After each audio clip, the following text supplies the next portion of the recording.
వదిన తల పగిలిపోతుంది. మొత్తం పని అయ్యేంత వరకు టీ పెట్టరా ఏంటి? నీకు అంత అర్జెంటుగా టీ కావాలంటే పెట్టుకొని తాగు. మీ వదిన గిన్నెలు తోముతుంది, కనబడట్లేదా? అయినా మా ఇంట్లో టీ ఎవ్వరము తాగము. నీకు కావాలంటే పెట్టుకొని తాగు, లేదా నీ వదిన పని అయ్యే వరకు ఆగు.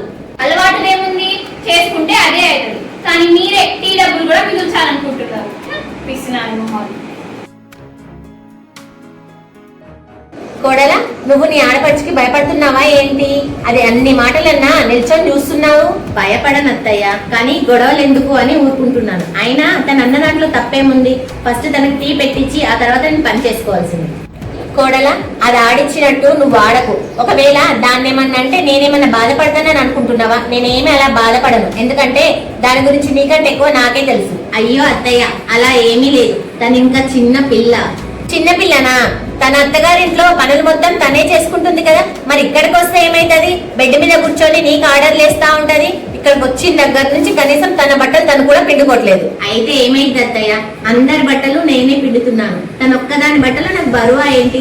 ముందు ముందు తనకే తెలుస్తుంది. ఏమీ మారదు. మనము మన ఆస్తులు అమ్మి మరి దానికి గొప్పింటి సంబంధం చేశాము, ఎందుకంటే మన బిడ్డ కష్టపడొద్దని. కానీ అదేం చేస్తుంది? ఆ విషయం మర్చిపోయి ప్రవర్తిస్తుంది. అది మన బాధ్యత అత్తయ్య.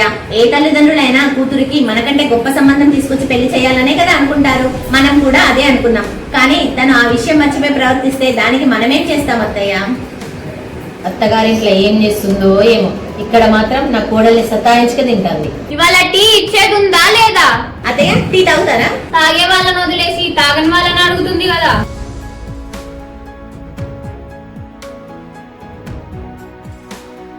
జాను, ఇదిగో టీ.